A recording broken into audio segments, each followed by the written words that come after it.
Bonjour à tous, bienvenue si nombreux en cette salle de conférence pour accueillir, comme vous le voyez sur le slide, Renaud Pédéry, donc, qui est chercheur, maître de conférence à l'Université de La Rochelle.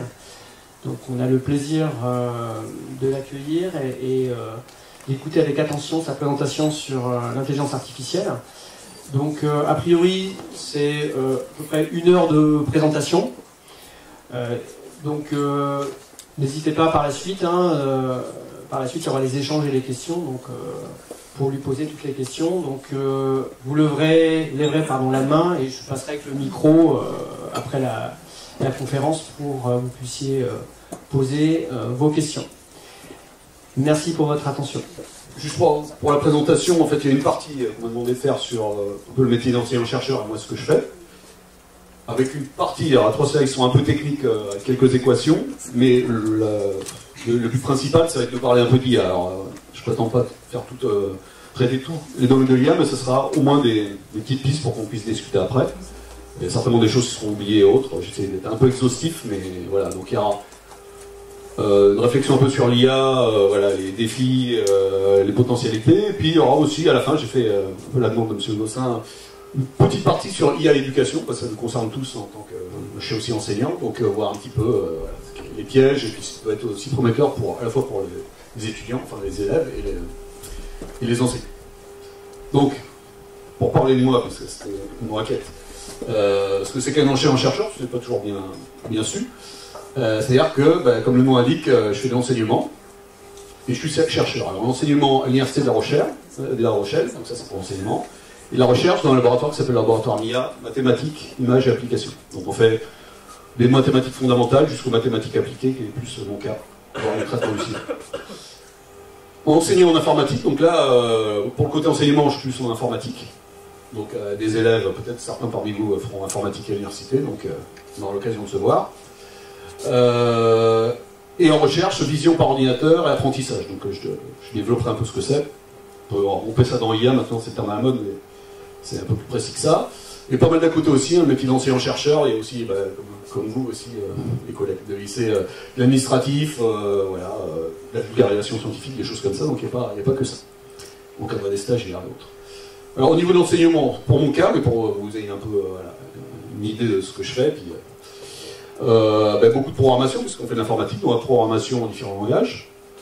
Le traitement des données. Donc là, vous savez, depuis quelques années, le traitement des données, c'est devenu un gros sujet, à la fois médiatique, mais aussi côté du marché de l'emploi, le traitement des données, parce qu'il y a de plus en plus de données, donc il faut pouvoir développer des méthodes pour nettoyer les données, les faire parler, les visualiser. Donc c'est des gros métiers, pas mal de métiers qui émergent là-dessus.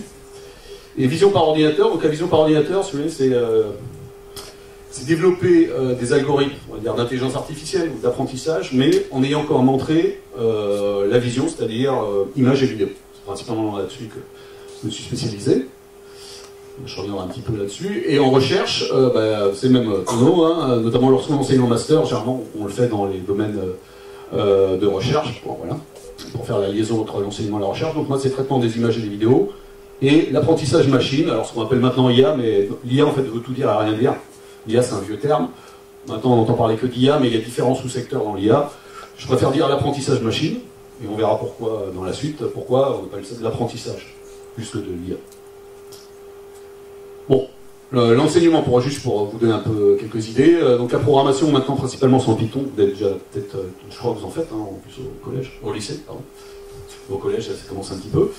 Je m'occupe aussi d'un module qui s'appelle Vision embarquée. Donc là, c'est pareil, c'est de développer des algorithmes, des programmes d'intelligence artificielle, mais embarqués sur des petites caméras. Donc c'est là-dessus qu'on fait, et puis qu'on fait programmer, on en a plusieurs, on fait programmer ça aux étudiants. Donc ça permet de se connecter ensuite, si on veut avoir un robot autonome et autres, de connecter ça, pour ceux qui connaissent, un Raspberry Pi ou un Arduino pour se connecter, pour avoir un petit robot autonome, par exemple. Et en master, alors, je suis responsable de l'université du parcours données, traitement des données, dans le master d'informatique.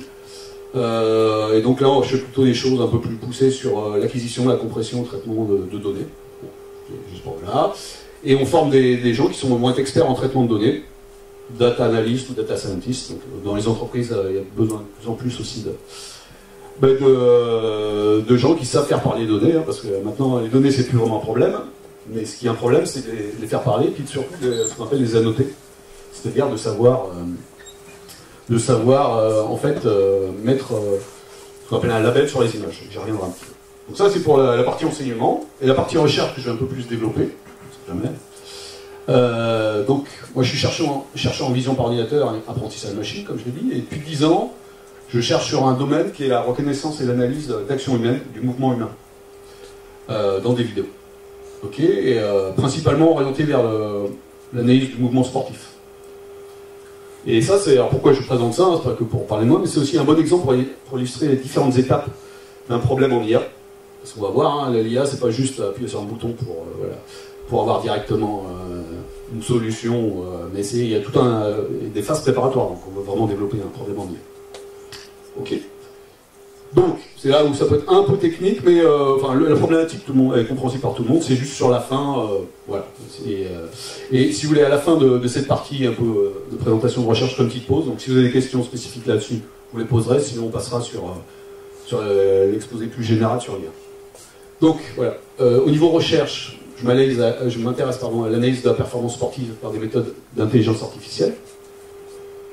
Alors, le contexte, en fait, c'est que quand on veut démocratiser un peu la pratique du sport, il faut sortir un peu des laboratoires. Donc il y a eu beaucoup d'algorithmes, de méthodes d'analyse des gestes sportifs, mais généralement qui est cantonné dans des salles bien spécifiques, dans des conditions de laboratoire. Donc vous avez des cobayes, vous placez plein de capteurs, généralement ce qu'on appelle aux jointures, aux extrémités, et à partir de là vous pouvez extraire un squelette, et vous devez pouvoir analyser ensuite le squelette, la démarche, si le geste était bien ou pas, le quantifier. Donc ça c'est quelque chose d'assez classique. Le problème c'est que nous on faisait ça avec des sportifs et généralement c'est assez intrusif, c'est-à-dire que vous avez pas mal de câbles, de capteurs et autres qui gênent le sportif dans la pratique. Donc l'idée c'était d'utiliser uniquement la vision, qui n'est pas intrusive, c'est-à-dire qui ne vous dérange pas, qui ne vous gêne pas, quand vous êtes filmé, il n'y a rien qui vous empêche dans vos mouvements, pour pouvoir caractériser ce geste sportif. Alors c'est plus compliqué parce que quand on a un capteur, on va pouvoir mesurer l'accélération, la vitesse, mais dès qu'on n'a plus ça, on le fait uniquement par la vision. C'est ça qui rend les choses un peu plus compliquées, qui peuvent être avantageuses, mais plus compliquées. Okay. Donc, si on résume un petit peu, on a développé des outils informatiques en apprentissage, en vision, par ordinateur, pour permettre l'acquisition, la reconnaissance et l'analyse des gestes sportifs. Donc, je vais revenir sur des différentes choses, mais la reconnaissance et l'analyse, c'est deux choses différentes. Je vais revenir un petit peu après. Et puis, on était dans un projet avec l'Université de Bordeaux, et notamment la Fac des sports de Bordeaux, le STAPS de Bordeaux, et on avait la chance d'avoir le pôle France de tennis de table, là, donc on a eu plein d'étudiants qui ont pu travailler pour nous, pour avoir des données. Parce que quand on fait de l'IA, le pétrole, c'est les données. Et des données qui vont être annotées, c'est-à-dire qu'un spécialiste peut analyser. Moi, je ne suis pas spécialiste en tennis de table, et c'est pour ça qu'on avait besoin de travailler avec les enseignants du STAPS, qui sont spécialistes de ce sport. Alors, quand on commence un problème d'IA, je vous l'ai dit, il faut avoir des données. Alors les données, maintenant vous en avez tout fait sur l'étagère, vous pouvez les récupérer sur Internet. Si c'est votre domaine et si ça vous intéresse, tant mieux, mais la plupart du temps, quand vous avez un problème, vous avez besoin de vos propres données, ou au moins de particulariser vos données. Donc nous, c'est que notre cas, il n'y avait rien sur le tennis de table qui nous intéressait, donc on a dû faire des enregistrements avec différents exercices.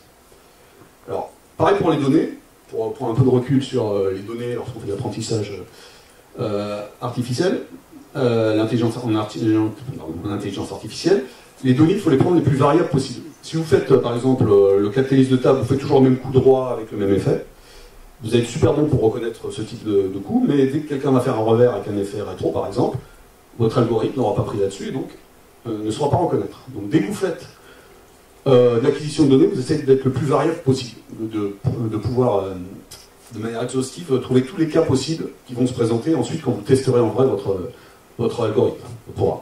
Okay. Donc on a demandé à pas mal d'étudiants de faire différents coups. Alors en tennis de table, il faut savoir qu'il y a 21 coups, c'est assez complexe, hein, et si vous n'êtes pas spécialiste, c'est très difficile de déterminer quel coup précisément a été fait. Et donc comme je n'étais pas spécialiste, mes collègues non plus, on a fait une notation qu'on appelle participative, c'est-à-dire qu'une fois qu'on a les enregistrements, okay, on a la matière brute, mais sans ça, juste avec la matière brute, un algorithme ne va pas pouvoir apprendre. Quand je dis qu'on fait de l'apprentissage de machine, c'est qu'il faut à un moment lui donner à manger à l'algorithme, et lui dire ce qui est bien, ce qui n'est pas bien, ou ce que l'on veut reconnaître. Si vous ne lui définissez pas la tâche, l'algorithme, il est bête, hein, il ne fera rien de spécial. Donc la deuxième phase qui est très importante, et c'est certainement, enfin, pour étendre un peu plus tard en discussion, là qui est assez crucial dans le monde de l'IA dans lequel on vit aujourd'hui, c'est l'annotation, l'expertise. Dans ce cas-là, nous on a demandé à des enseignants, des étudiants d'annoter. Hein, vous avez 21 classes de coups, et il fallait que la personne regarde la vidéo et nous dise de là à là, c'est un coup droit coupé, là c'est un revers lifté ou des choses comme ça. Voilà. À partir de là, quand on a des données et des annotations, on va pouvoir faire de l'apprentissage machine, de l'IA si vous voulez, parce que on sait ce que l'algorithme va devoir apprendre. Mais dès que vous n'avez pas ça, voilà, ça ne marchera pas. Donc, pour finir sur la notation, ben, on a enregistré avec différents étudiants, hein, ça faisait partie de leur enseignement, ils devaient faire ça, ils devaient venir une fois, enfin plusieurs fois entre midi et deux pour faire des coups, c'était enregistré, puis ensuite ils annotaient. Donc ça faisait aussi partie de leur enseignement de participer à ce corpus de vidéos, hein, avec différents coups de tennis de table. Donc on a créé ça, on l'a mis en téléchargement public. Quand on fait de la recherche, on devrait aimer rendre ça libre et disponible pour tout le monde. Donc on a mis ça, et voilà, il y a 348 coups parmi 20 classes. Alors ce qu'on appelle des classes en apprentissage machine, hein, c'est différentes catégories de coups. Par exemple, top spin, poussette, pour ceux qui font du tennis de table, ça leur parle, mais enfin, vous voyez, ça pourrait être revers lifté, des choses comme ça dans d'autres sports. Okay, c'est ce qu'on appelle des classes. Donc à partir de là, on a l'enregistrement, les annotations, on va pouvoir faire de l'IA. Okay. Donc on a utilisé dans notre cas deux types de méthodes d'apprentissage. Une, pour reconnaître les coups. Alors le terme technique s'appelle classification, enfin pas si technique que ça, mais c'est le terme en tout cas dédié. C'est-à-dire qu'on a 20 coups qu'on a appris, donc là on suppose qu'on a fait tourner des programmes pour faire l'apprentissage, et maintenant il y a une deuxième phase qu'on appelle, alors ça s'appelle l'inférence, mais enfin c'est comme si on demandait à l'algorithme de deviner. C'est le terme, c'est l'inférence, mais c'est deviner, c'est-à-dire qu'on lui montre une vidéo, il doit deviner parmi les 20 coups lequel c'est. Et ça c'est pas facile parce que on a uniquement l'image, la vidéo pour deviner, et donc des fois le coup varie uniquement par l'orientation du poignet ou par l'effet donné à la balle. Donc ça c'était le premier cas d'étude qu'on a voulu faire, c'est la classification. Et le deuxième, c'est encore plus précis, c'est une fois qu'on a identifié un coup, par exemple ce qu'on appelle un top spin, parce que quand vous frottez par-dessus la balle, ça va avoir un effet rétro, pouvoir faire une analyse cinématique des trajectoires de balle, c'est-à-dire extraire des paramètres physiques comme la vitesse de rotation de la balle, sa vitesse elle-même, voilà, pourquoi hein, l'idée c'est de pouvoir aider l'apprenant ou l'enseignant à dire là t'as pas assez d'effet rétro sur ta balle, et donc dans ce cas-là il faut que tu travailles un peu la rotation ou la frappe, sachant qu'au tennis de table c'est les effets principalement de rotation qui surprennent et qui permettent de faire des coups gagnants. Donc c'était ça qui nous a été demandé, c'était un peu de pouvoir faire l'analyse cinématique des trajectoires de balle.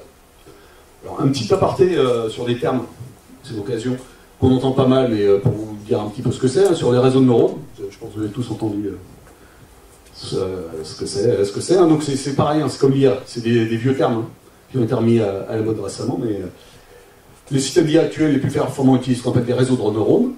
Donc c'est une idée ancienne, hein, ça date des années 50, mais c'était remis au goût du jour à partir vraiment d'une révolution d'IA qui a eu lieu en 2010 à peu près, et qui a été permise grâce à la puissance de calcul et aux données disponibles. C'est-à-dire qu'avant, on avait à peu près toute la mécanique algorithmique ou programme pour pouvoir utiliser des réseaux de neurones, mais on n'avait pas les ordinateurs n'étaient pas assez puissants et on n'avait surtout pas assez de données. Et vous savez certainement que pour les algos d'apprentissage, vous avez besoin de beaucoup de données et beaucoup de calculs. Pour faire tourner les modèles de Google, c'est des années de calcul.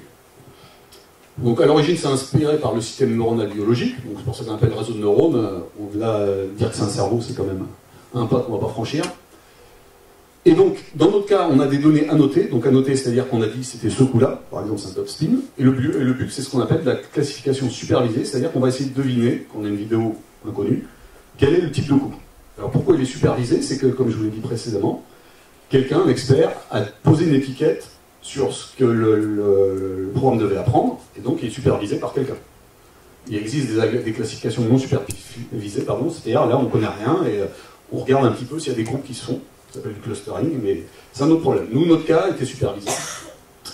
Et donc, pour vous donner un petit peu, ça vous devez connaître un petit peu des choses comme ça, un réseau de neurones va, à partir d'une image en entrée, okay, dans cette machinerie-là de réseau de neurones, vous faire ce qu'on appelle une inférence, c'est-à-dire une hypothèse sur la classe à laquelle appartient votre image. Donc, si vous présentez une image de chien, il va vous donner... Supposons que vous avez appris sur 100 classes possibles, on appelle ça un label, hein, une banane, un chien, mais aussi la plage, un avocat.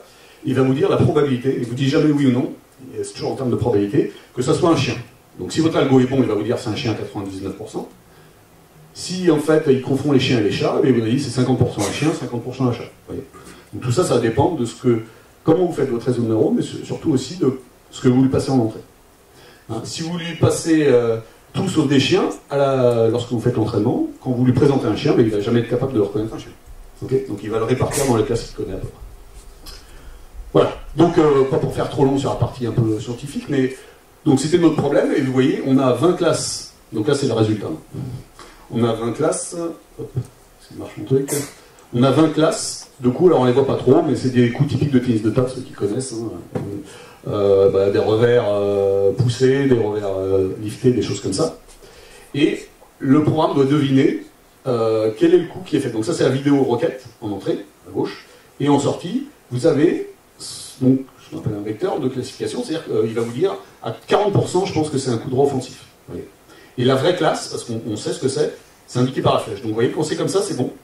Quand c'est comme ça, quand la flèche ne pointe pas vers la barre la plus grande, on va dire, c'est qu'on s'est trompé.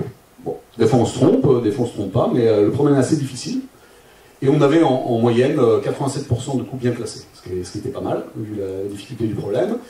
Et au niveau de la détection, c'est pour dire là il y a un coup ou pas. C'est un peu plus compliqué, là on avait un peu moins, 72%. Voilà. Bon, après il y a des trucs techniques, importance du mouvement évidemment. Hein. Une vidéo, c'est pas des séquences d'images décorrélées, c'est voilà, la continuité temporelle fait que le mouvement est important. Et le mécanisme d'attention, en fait, je l'ai mis là parce que c'est, je connais plus pile, c'est ce qui est maintenant dans ChatGPT et autres, c'est ce qu'on appelle un mécanisme d'attention, c'est-à-dire qu'on est capable de regarder un peu ce qui se passe avant, dans le temps ou au niveau du texte, j'en parlerai après. Voilà, et juste pour dire, pour un peu parler des métiers d'ancien chercheur, nous quand on publie, enfin quand on a des résultats, hein, on vend rien, on fait des publications, certains peuvent faire des brevets, mais généralement on fait des publications, c'est comme ça qu'on valide. Et c'est comme ça qu'on valide par nos pairs, c'est-à-dire qu'on soumet à des revues et d'autres chercheurs vont lire, dire ça c'est pas bien, j'accepte pas, ça c'est bien, j'accepte. Hein, donc il n'y a pas des... Voilà, à l'heure actuelle, c'est toujours bien d'être validé par ses pairs et de ne pas dire des vérités qu'on est les seuls à penser. Ok. Donc c'est une manière rigoureuse de faire valoir des vérités, on va dire. Alors, le truc un peu plus technique, mais qui est très compréhensible sur le problème, c'est que maintenant, on suppose que vous avez découvert quel coup c'était. C'est un top spin, c'est-à-dire que vous avez effectué un mouvement de la raquette qui va permettre de mettre la balle en rotation. Ok. Et maintenant qu'on sait que c'est un top spin, on voudrait extraire des paramètres cinématiques, c'est-à-dire des informations physiques sur le coup, la vitesse, la rotation.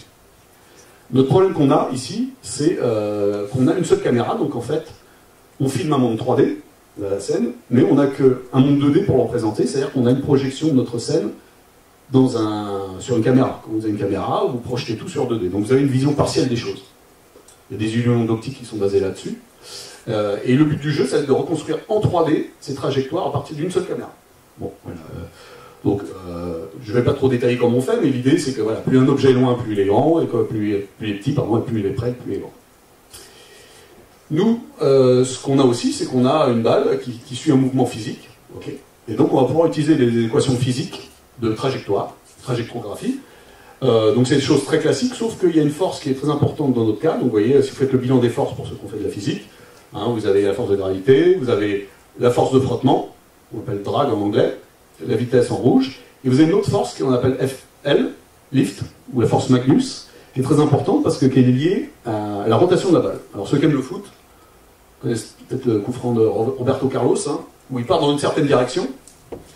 Et il y a même un spectateur à un moment qui se cache parce qu'il pense qu'il va s'apprendre la figure.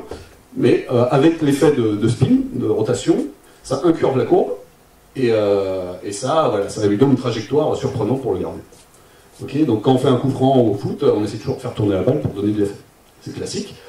Et je dirais que quand vous avez une ballon de foot, c'est assez facile de voir la rotation puisque vous avez un pattern, un motif dessus, donc on voit que ça tourne. Pas de chance pour les balles de table, elles sont moi généralement blanches, donc si vous tournez, vous ne le verrez pas sur la caméra. Okay, donc si vous voulez extraire la rotation pour une balle unicolore d'une seule couleur qui tourne, c'est très difficile par la vision. Par contre, ce qu'on peut faire, c'est que comme on sait ce que le fait de tourner, ce que la rotation va créer sur la trajectoire, on peut, par la forme de la trajectoire, en déduire la vitesse de rotation. Puisque la rotation déforme la trajectoire, on va pouvoir déduire la rotation. En fait, c'est comme ça qu'on a tourné. Alors aussi, comme je vous ai dit, hein, pour faire de l'intelligence artificielle, il faut des données. Le Covid l'a fait, c'était tombé pendant le Covid qu'on ne pouvait pas faire jouer des joueurs. Et donc on a une autre approche qui s'est faite pas mal en fait à cette période-là, c'est de synthétiser des scènes avec des logiciels de génération de scènes synthétiques. Et en fait, là qu'on a ça, c'est super parce qu'on peut, en changeant les paramètres, avoir autant de données qu'on veut. Donc ça c'est assez pratique et ça se fait de plus en plus pour valider notre méthode. Donc rapidement sur les résultats, je ne vais pas trop détailler, mais on était capable, ce qu'il faut comprendre là, c'est qu'à partir juste d'une image, on était capable de reconstruire en 3D la scène. Ouais, d'avoir une estimation de la trajectoire de la scène, ça c'est la première des choses. Ce qui est intéressant aussi, c'est que je vous l'ai dit, la forme de la trajectoire, donc, va donner en fait le type d'effet qui a été mis. Soit un effet rétro avant, soit arrière. Alors comment comprendre ça? Si vous simulez une trajectoire sans l'effet Magnus, c'est-à-dire que la balle ne tourne pas, vous allez avoir une courbe parabolique. En résolvant les équations de la physique classique, hein, vous avez une parabole, vous avez dû faire ça en terminale, je pense. Voilà, ça c'est si ma balle a avancé sans tourner. Si maintenant elle tourne avec une rotation positive comme ça, eh ben, elle va raccourcir la trajectoire. Et c'est bien le but du genre de tennis de table, c'est de raccourcir la trajectoire ou de les allonger par rapport à une balle qui ne tourne pas. Donc ça, on était capable de le retrouver avec nos simulations. Voilà, un effet rétro, donc vous voyez, 20, c'est un effet positif, et moins 2, c'est un effet négatif. Vous allongez, vous raccourcissez la trajectoire. Voilà. Donc on peut déduire l'effet donné à partir des trajectoires. Voilà. Donc c'est un exemple de recherche qu'on fait, qui utilise l'IA et autres, et je trouvais que l'exemple est intéressant. Alors actuellement, enfin, on travaille sur interaction balle-raquette. On a synthétisé pardon. Hop, ça c'est. Voilà, et c'est pareil, il y a des équations de rebond sur la raquette, et on essaie de résoudre ça. Bon, si je voulais raconter ça, c'est pour vous montrer un exemple, et puis un peu résumer ce qu'on a quand on a un problème d'IA, d'apprentissage machine. C'est que d'abord, il faut comprendre le contexte. Hein. On n'est pas spécialiste de tout, donc quand on travaille avec des gens, notamment en IA, c'est des domaines qu'on ne maîtrise pas. On travaille avec des médecins, je ne suis pas médecin, donc il y a plein de choses à apprendre d'eux. Dans n'importe quel contexte, il faut déjà comprendre le contexte avant d'arriver avec sa solution. C'est un problème qui n'existe pas. Il faut avoir des données, beaucoup de données. Dans tous les algos d'IA, vous avez besoin de beaucoup de données. Et surtout, ce qui est vraiment le plus important, c'est l'expertise, c'est-à-dire la vérité terrain. On appelle ça aussi les annotations. Okay, une fois que vous avez ça, hein, et généralement, vous voulez vite passer cette étape-là quand vous êtes informaticien, mais vous ne pouvez pas louper ça, vous pouvez développer vos algos d'apprentissage, vos algos d'IA. Okay, utiliser la puissance de calcul, mais surtout, après, valider les résultats. C'est pareil. Hein. Un gros problème de l'IA actuellement, c'est ce qu'on appelle l'explicabilité. C'est-à-dire que l'IA, maintenant, tout le monde connaît l'IA, et maintenant tout le monde a tendance à faire confiance aveuglément. Et donc, ça vous donne des résultats, vous ne les remettez pas en question, vous dites c'est l'IA qui a dit ça, et donc c'est bon. ChatGPT, mais pas seulement. Donc, il y a toujours une partie de validation des résultats qui est importante. Voilà, c'était tout pour la présentation de ma vie, mon œuvre. Mais si vous avez des questions, on peut en poser une, sinon on posera à la fin. Et puis on va aborder la partie plus générale sur l'IA, la discussion sur l'IA. Ok? Il y a des questions? Ouais? Oui? Des questions? Ah, bon. N'hésitez pas. Sinon, tout de suite. On pourra la poser après si ça vous vient, une fulgurance. Donc, on va parler un petit peu là, on va prendre du recul. On va parler un peu de tout, ça permettra peut-être d'avoir des questions discutées, hein, c'est un peu le but du jeu. Donc j'ai fait en deux parties, mais c'est à peu près la même chose, c'est une discussion, mais la dernière, ça sera plus sur l'aspect éducation, enseignement. Donc, fantasme, dérivés, potentialité, c'est un peu pompeux, mais ça résume un petit peu quand même. Donc ça, c'est ce que je vous dis, c'est pour illustrer un petit peu ce qu'en font les algos maintenant, lorsque vous lui passez une scène, il va faire ce qu'on appelle une segmentation sémantique. Alors ça veut dire quoi? C'est tout simplement qu'il va segmenter votre image en type d'objet qu'il a appris précédemment, il doit toujours l'avoir vu avant, et il va vous dire avec le pourcentage de confiance qu'il a.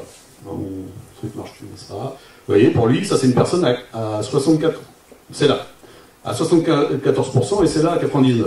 Vous voyez pourquoi il y a une différence entre les deux? Ben, c'est ce qu'on appelle une occultation, hein. Il y a une qui cache l'autre, donc là on reconnaît assez facilement une personne, là c'est une personne qui est cachée, et lui il n'a peut-être pas appris les formes des personnes cachées. C'est-à-dire qu'il n'a peut-être pas eu tous les cas possibles de quelqu'un qui est occulté partiellement. Okay, par contre, quand quelque chose est bien comme ça, ben la personne est reconnue à 100%. Donc tout ça pour remettre une couche sur le fait que les algos vont toujours vous donner un pourcentage. Hein, ils ne vont pas dire oui ou non. Si vous pouvez, ce ne sera pas le reste de l'IA. Bon, voilà, c'était juste un petit résultat.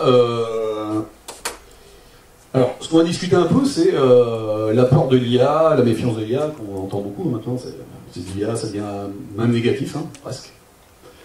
Donc, c'est pas nouveau, hein, c'est ce que j'appelais le mythe de Frankenstein. C'est-à-dire qu'il y a toujours une méfiance vis-à-vis de l'IA, et ça date du début de la science-fiction, presque au 19e siècle. Hein, c'est le mythe qui est que la créature, échappe à son créateur. Le mythe de Frankenstein. Hein. Il crée un homme hybride avec des bouts de cadavre. Le cadavre prend vie, et puis tout à coup, Frankenstein s'échappe, la créature s'échappe et devient hors de contrôle. Donc c'est un peu ça qu'on a encore aujourd'hui. On donne des données, on développe des algos, et puis à un moment, on a l'impression qu'on va avoir des robots humanoïdes qui vont nous tirer dans le dos dans 2-3 ans. Alors, ça sera peut-être le cas, mais il y a des alternatives. Ok. Autre chose aussi, quand on a un peu le contexte de la science-fiction, ce qui est intéressant, c'est Isaac Asimov, donc, un romancier de science-fiction très connu, hein, qui avait déjà un peu anticipé tout ça. Il avait défini les 3 lois de la robotique sur ce que devait être un robot pour être safe, pour être non nocif pour l'être humain. Hein, donc les 3 lois, c'était un robot ne peut porter atteinte à un être humain, et même en restant passif ne doit pas le laisser se mettre en danger. Deuxième loi, donc c'est séquentiel, un robot doit obéir aux ordres donnés par l'être humain, sauf si de tels ordres entrent en contradiction avec la première loi, c'est-à-dire si ça met en danger un autre humain par exemple. Et la troisième, un robot doit protéger son existence dans la mesure où cette protection n'entre pas en contradiction avec la première et la deuxième loi. Okay, donc lui, il arrive en 3e position. C'est assez intéressant. Ce qui est assez intéressant, c'est qu'il y a un film très très connu, je pense que vous connaissez peut-être, en tout cas les enseignants doivent connaître, l'Odyssée de l'espace, de Stanley Kubrick, un grand réalisateur américain. 2001, l'Odyssée de l'espace, donc nous, 2001, ça faisait futur, maintenant ça fait le passé, mais... il y avait un ordinateur qui s'appelait HAL, qui est le symbole de l'IA qui s'émancipe. C'est-à-dire que c'était l'ordinateur de bord d'un vaisseau spatial, avec des astronautes dedans, et tout à coup, voyant la menace d'être déconnecté, le robot, donc HAL, l'ordinateur, décide d'éliminer les humains du vaisseau, car pour lui, la mission scientifique passe avant tout. Donc c'est la prise d'émancipation de l'ordinateur vis-à-vis de l'homme, de son créateur, hein. Et donc, dans ce cas-là, par rapport aux lois d'Asimov, HAL rompt avec les règles 1 et 3. C'est-à-dire que sa mission devient plus importante par rapport à la sauvegarde de l'être humain. Donc voilà, et donc ça date de 60, je sais plus, fin des années 60, l'Odyssée de l'espace. Hein, donc voilà, c'est toujours quelque chose qui est en fil rouge de tout ce qui est l'intelligence artificielle, hein, donc qui a toujours existé. Bon, et c'est pas parce que ça a toujours existé que c'est pas vrai, ou qu'il faut balayer ça d'un revers de la main, hein, parce que pour plusieurs raisons, il y a aussi une vigilance légitime à avoir. Donc, j'ai listé quelques préoccupations légitimes autour de l'IA, il y en a beaucoup plus, et vous en penserez certainement à d'autres. Moi, ce que je vois, c'est, menace sur certains emplois, c'est sûr, il y a certains emplois qui vont disparaître du fait de l'automatisation. On parlait un peu de tout ce qui est radiologue, l'analyse de radiologie, de choses comme ça. Maintenant, c'est des métiers qui sont apparemment menacés. Il y a plein, tout ce qui est, où il y a besoin de faire des résumés, de la classification ou autre. Les IA sont beaucoup plus efficaces la plupart du temps. Donc ça, c'est peut-être des emplois qui vont se transformer, pas forcément disparaître, mais se transformer. Le piratage hacking des systèmes, hein, c'est-à-dire qu'avec des modèles IA, vous pouvez faire plein de tests très très rapides pour essayer de décrypter un message, de rentrer dans un système ou autre. Donc ça, c'est des choses qui sont déjà en place. Autre problème dans certains pays, mais pas forcément aussi loin, la surveillance non contrôlée, c'est-à-dire que vous placez des caméras partout et après vous êtes capable de se dire un tel a fait ça, il s'est rendu là, et de ficher quelqu'un de A à Z du matin jusqu'au soir. En Chine, il y a même eu des algos pour détecter les élèves qui s'endormaient, qui n'étaient pas attentifs. Ouais, et avec un système de notation, de ranking, vous pouvez pas avoir des notes plus basses si vous endormez. Donc, on n'est pas encore là, mais il y a peut-être des idées à prendre. Il y a des informations aussi. Alors ça, je vais en parler un petit peu, c'est important. Hein, tout ce qu'il y a, on peut créer des bulles de désinformation. On peut augmenter les inégalités sociales, c'est-à-dire que si on a des systèmes d'IA qui sont performants, mais performants souvent on veut dire cher, c'est-à-dire que les riches pourront s'acheter une voiture avec IA embarquée, très sûre, faire des diagnostics très tôt de prépathologie. Il y a le cas d'une actrice qui savait qu'elle allait avoir un cancer du sein, donc elle a fait ce qu'il fallait, mais tout ça se fait des diagnostics qui coûtent de l'argent. Pour penser aussi à l'humain augmenté, voilà, des implants, voilà. Donc tout ça, ça coûte cher, donc ça veut dire qu'on sera plus tous sur le même pied d'égalité. Je pense que c'est déjà le cas dans certains thèmes, mais là, ça sera officiel. Autre chose un peu, alors qui m'intéresse aussi, c'est ce qu'on appelle les biais d'apprentissage. Donc ça fait écho à ce que j'ai dit précédemment, c'est qu'un algo d'IA ne marche que quand on lui a appris des choses. Ça n'est pas, c'est pas omniscient dès que vous lancez le programme. Et tout le problème va résider dans la manière dont vous l'avez appris des choses. C'est-à-dire qu'on sait très bien, en fait, que les sociétés moteurs en IA, elles sont californiennes, en tout cas elles sont américaines. En Amérique, on a la classe dirigeante est principalement blanc, mâle et autres. Et donc, beaucoup de données sont centrées sur le blanc américain, ou en tout cas ses variantes. Okay, et donc, plein de groupes, alors pas forcément ethniques, mais de classes sociales autres, ne sont pas représentés dans les algos d'IA. Ce qui veut dire que vous allez avoir ce qu'on appelle un biais d'apprentissage, où certaines réponses, en fait, vont être orientées par rapport aux données d'apprentissage que sont principalement les blancs américains. Okay, il y a eu pas mal de scandales, en tout cas au début, certains ont entendu parler, mais voilà, des choses racistes qui sont sorties. Alors l'IA ne le faisait pas volontairement, mais comme il ne l'avait pas pris autrement, voilà, il y a des choses pas terribles. Pareil aussi, alors je ne sais plus si j'en ai dit avant, je vais en reparler un peu après, mais voilà, par exemple aux États-Unis dans Nature, donc un grand journal scientifique, voilà, ils avaient aussi remarqué que au niveau des diagnostics santé, les Afro-Américains, donc de couleur noire, avaient un biais racial dessus et étaient pénalisés dans l'accès aux soins, okay, dû aux données d'apprentissage qui ont été utilisées pour tous ces algos-là. Ok, je ne sais plus si j'ai dit, mais parce que c'est attendez, j'ai juste. Ah voilà, c'est ça que je voulais dire. Utilisation non éthique de l'IA pour minimiser les risques. Assurance, c'est-à-dire que l'IA c'est super. Vous pouvez diagnostiquer à 20 ans, sachant que vous avez des possibilités d'avoir un arrêt cardiaque de par vos antécédents dans la famille à 50 ans. Vous dites, ah c'est cool, c'est bien de le savoir avant, je vais profiter de la vie. Sauf que si vous voulez vous faire assurer que l'assurance le sait aussi, votre prime elle va augmenter x3, x4, voire vous n'allez pas pouvoir vous faire assurer. Vous voyez ? Ça c'est des risques d'utilisation non éthique de l'IA qui peuvent avoir énormément de répercussions. Si vous pouvez prédire, ou en tout cas, voilà, ou sur un prêt d'assurance, des choses comme ça, vous pouvez vous le faire refuser parce que vous n'êtes pas un bon client au niveau de l'IA. Donc ça c'est important. Autre chose aussi, alors certains sont plus ou moins sensibles, mais la protection des données personnelles. Comme je vous ai dit, c'est pour ça que j'insistais un peu au début là-dessus, l'IA fonctionne quand elle a des données. Ok ? Et les GAFAM, donc vous savez ce que c'est les GAFAM, Google, Apple, Facebook, Amazon, Microsoft, donc les entreprises à 6 de l'année à peu près, pour faire simple, adorent nos données. Ils adorent nos données, mais ils sont sympas, c'est que la plupart de leurs services sont gratuits.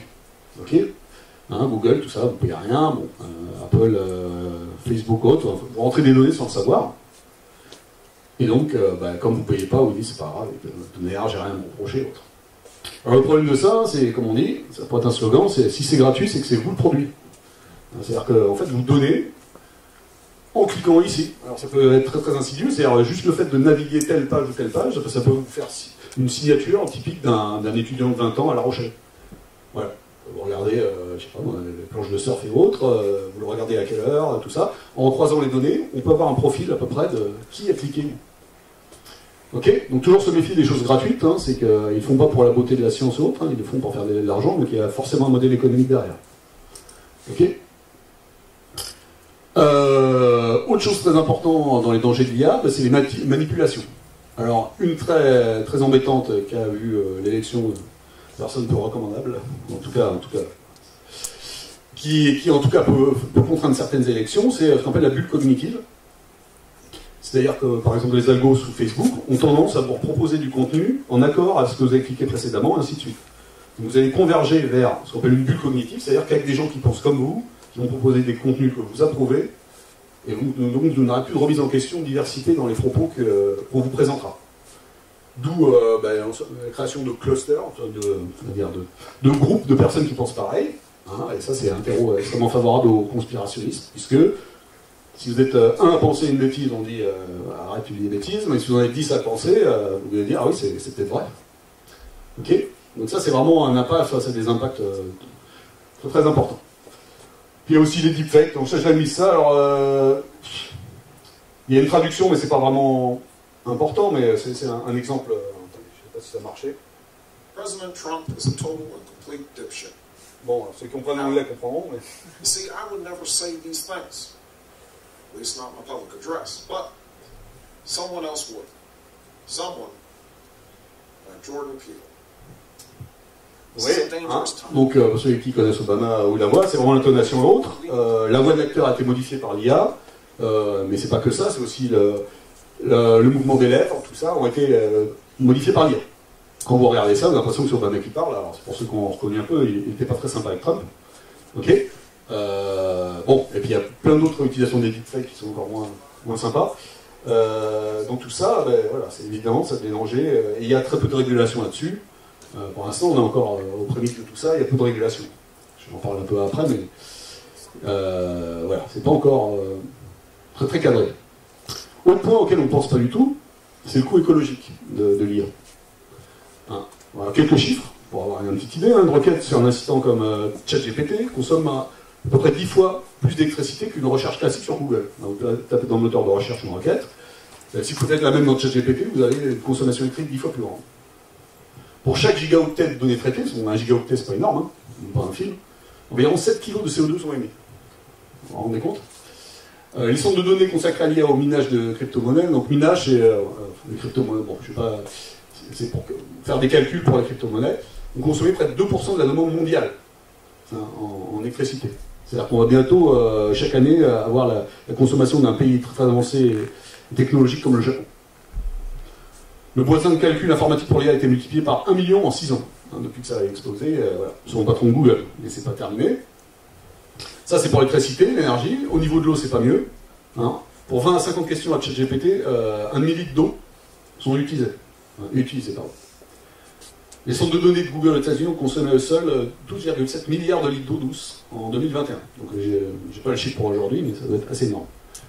Et parmi ces 12,7 milliards de litres, 90% étaient de l'eau potable, qui aurait pu servir à d'autres utilisations un peu plus importantes que de générer telle ou telle image.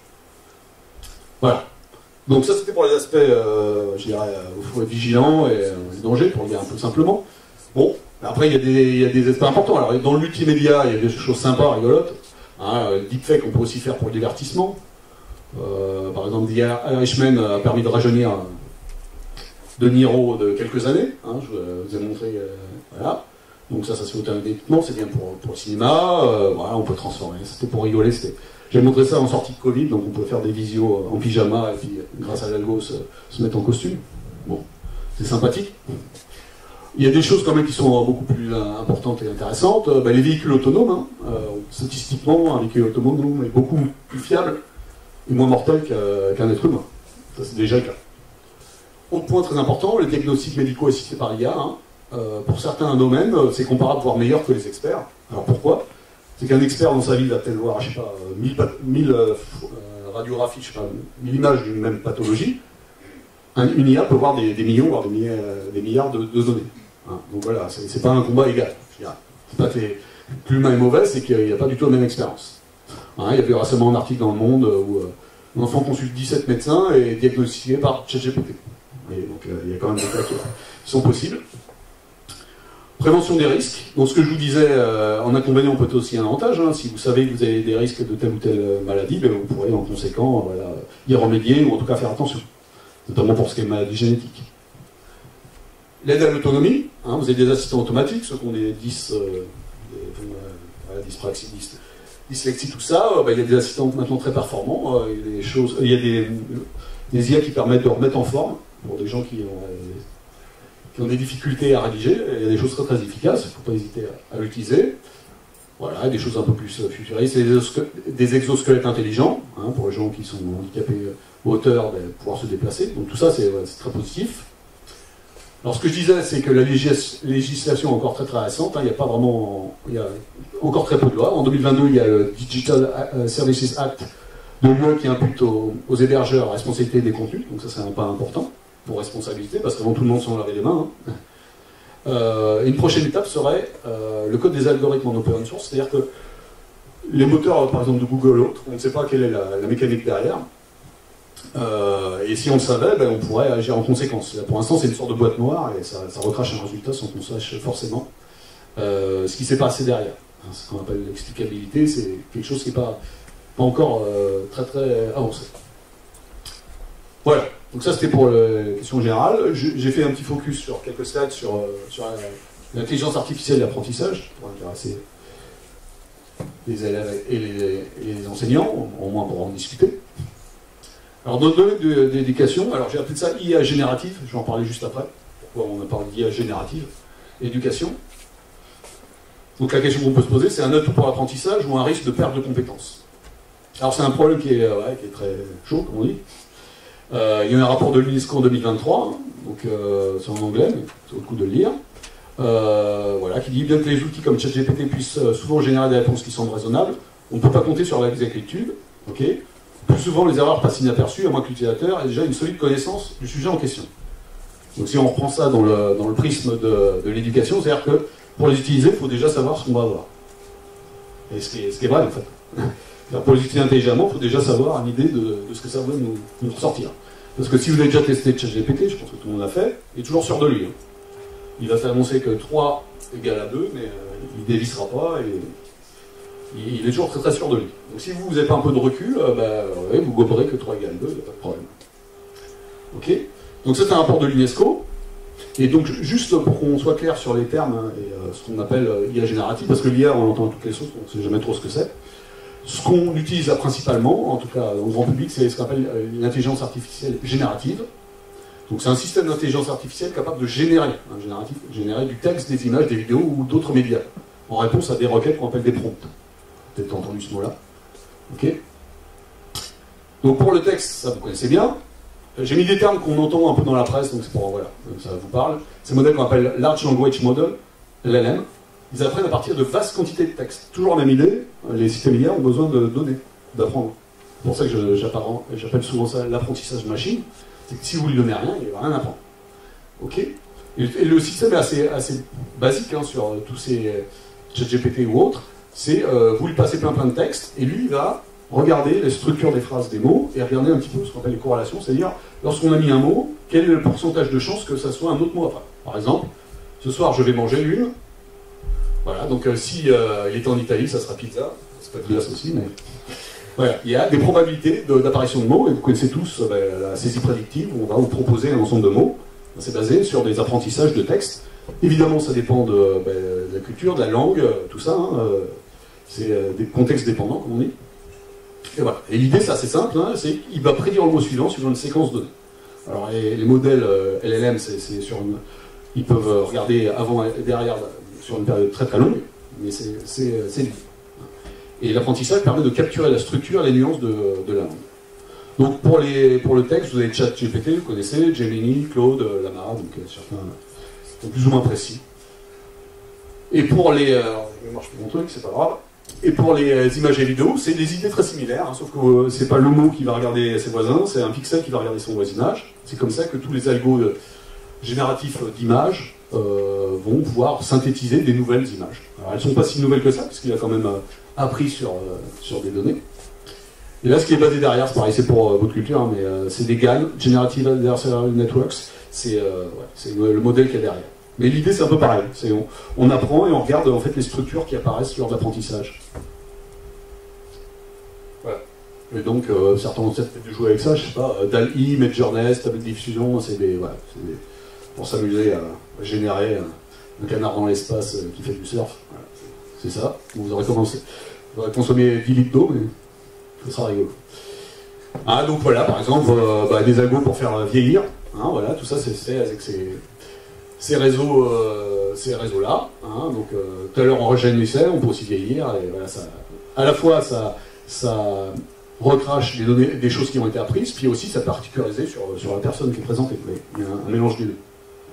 Mais il n'y a pas d'innovation. Ce qu'on dit souvent dans l'IA, c'est que ça crée, que ça pense. Non, il n'y a pas d'innovation. Ça apprend et ça recrache de manière complexe des choses. Ce que je le dis aux étudiants, mais c'est en amont aussi qu'il faut le faire. C'est pas facile forcément, mais le principal défi pour moi de l'utilisation de l'IA pour l'apprentissage, c'est la perte de compétences. Alors ok, vous allez avoir une bonne note pour le contrôle de main dans une semaine en faisant le rapport à ChatGPT. Alors il y a quelques années, les profs ne savaient même pas l'utiliser ou ce que c'était, donc ils étaient éblouis qu'un étudiant pas réussisse si bien son contrôle. Bon, maintenant tout le monde le sait. Bon, si on regarde de manière cynique, vous avez passé l'examen, mais si on regarde un peu en prenant du recul sur vous-même, vous n'avez rien appris du tout. Et si vous voyez vous comme vous allez vivre avec vous-même pendant quelques années, c'est dommage. C'est que voilà, à un moment, voilà, faut se poser la question qu'est-ce que je veux pour moi? Est-ce que je veux progresser, quitte à galérer à apprendre des choses, ou est-ce que je vais utiliser ChatGPT toute ma vie? Sachant que l'employeur, si ChatGPT fait mieux que ce que vous pouvez proposer, puisque vous faites qu'utiliser ChatGPT, mais il ne vous payera pas pour ça. Okay, donc il y a un chercheur de Google éminent qui l'a dit, hein, donc pour la rédaction c'est pareil, hein, bien écrire c'est penser clairement. Alors c'est pas idiot de dire ça, mais moi je le constate et je pense que tous les professeurs aussi.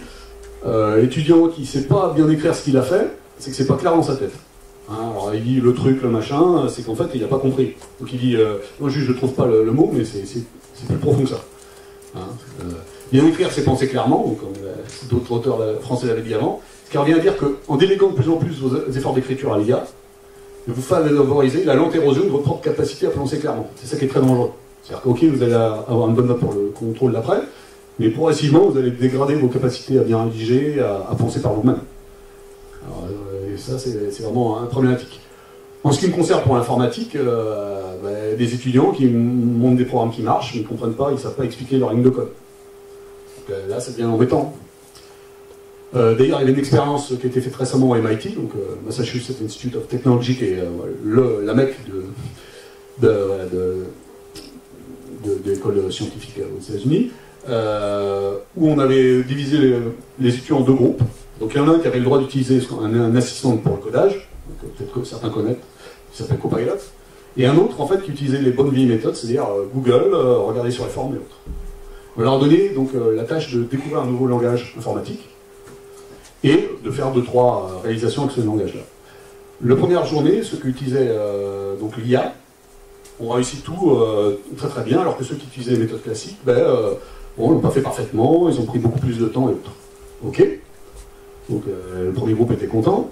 On a demandé la même tâche une semaine après, mais cette fois-ci tout le monde à égalité avec l'assistant de Google. Ceux qui avaient utilisé l'IA étaient incapables de refaire le moindre exercice. Ils n'avaient rien retenu, alors que ceux qui avaient fait en galérant, en cherchant sur les forums, en regardant, en tapant dans Google, avaient assimilé.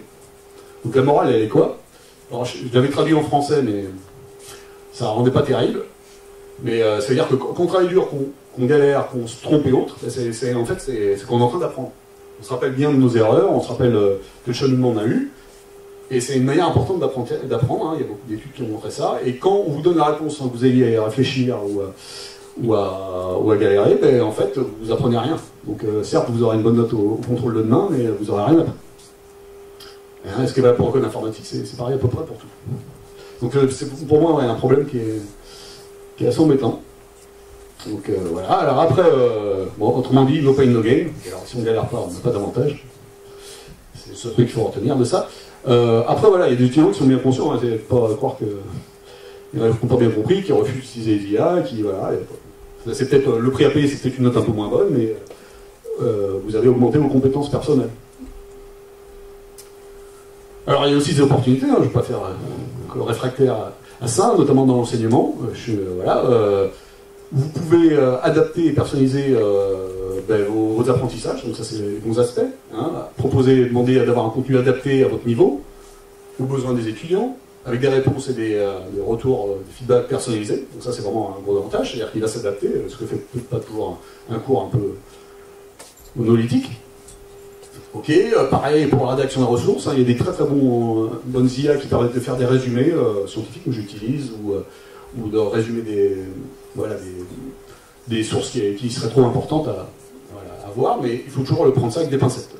Ok, on peut se faire des QCM, des exercices personnalisés, des ressources. Pour les enseignants aussi, pour construire des quiz, hein, peut-être vous l'utilisez. Moi j'ai déjà utilisé. Hein. Par exemple ici, dans ChatGPT, fais-moi un quiz avec 10 questions qui portent, je sais pas moi, sur la compression de données, peu importe. Après, on prend pas, ça donne quelques idées. Hein. Voilà. Le tout, en fait, c'est d'avoir du recul sur ce qui est proposé. Donc là, j'ai lu aussi un document récent de l'année dernière sur le ministère de l'Éducation national de la jeunesse, qui a sorti le livre d'intelligence artificielle d'éducation. Voilà.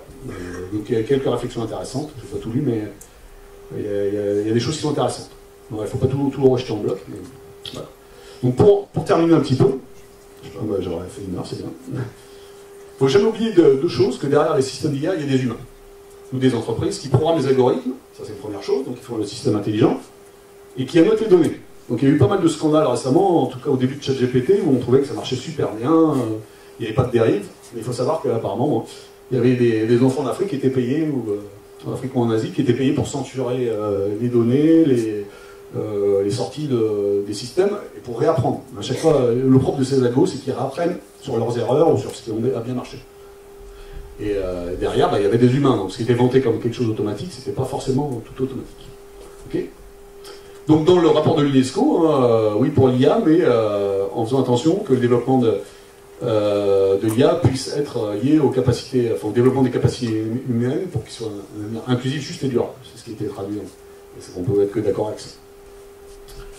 Autre question, donc là c'est une introspection pour nous-mêmes, est-ce qu'on est dans une servitude volontaire avec l'IA, c'est-à-dire qu'on donne notre vie privée pour des données, pour des services, pour générer des chats dans l'espace? Est-ce qu'on est d'accord avec ça ou pas? Il faut aussi se poser la question, c'est pas juste les méchants ou les femmes, c'est est-ce qu'on est capable de peut-être de renoncer à certains services qui sont pas forcément si pertinents que ça, pour pas donner notre vie privée. Certains, voilà, ont de moins en moins de limites là-dessus. Voilà. Voilà. Autre réflexion, peut-être un professeur de philosophie dira plus que moi là-dessus, mais la crainte de l'IA était un problème technologique ou politique, c'est-à-dire que les scientifiques ont découvert l'atome, sont-ils responsables des bombes atomiques? Ok, on peut se poser la question. Celui qui trouve l'outil est-il responsable de son utilisation? Certains détournements d'IA sont dus aux utilisateurs et non aux concepteurs, c'est les deepfakes et autres. Voilà. C'est d'ailleurs la défense des concepteurs, c'est on a mis l'outil et on l'a pas utilisé. Voilà. Après, en prenant un peu de recul, on peut se poser la question, est-ce que c'est encore un débat qui peut avoir lieu, l'usage de l'IA, parce que tout le monde l'utilise? Et la question c'est plutôt comment l'utiliser de manière suffisamment critique. Mais pas uniquement les élèves, aussi n'importe qui, moi, n'importe qui, enseignants ou autres, de toujours avoir de recul pour utiliser de façon optimale, mais de manière critique. Ne pas toujours prendre pour argent compte. Voilà, pour terminer, je mets quelques références, j'aurais pu en mettre d'autres, mais je l'ai bien aimé. À quoi rêvent les algorithmes, les Cardon. Le deuxième est assez lisible, il se lit bien. Utilisation du poisson rouge, donc sur le marché de l'attention. C'est intéressant. C'est-à-dire que ce que je vous disais, si c'est gratuit, c'est que c'est vous le produit, et ça parle un peu de ça. C'est un marché, l'attention. Les bits, les machins qui vous distraient, c'est de l'argent derrière. Celui-là aussi, j'ai bien aimé Homo Deus, c'est donc ceux qui avaient eu le précédent, qui s'appelait Sapiens. Celui-là est très bien fait sur le futur, cette fois-ci. Et le classique, le meilleur des mondes, d'Aldous Huxley, sur un peu la dérive, la dystopie, comme on dit. Voilà, j'ai fini, j'ai bien fait 1 heure comme prévu. Des questions.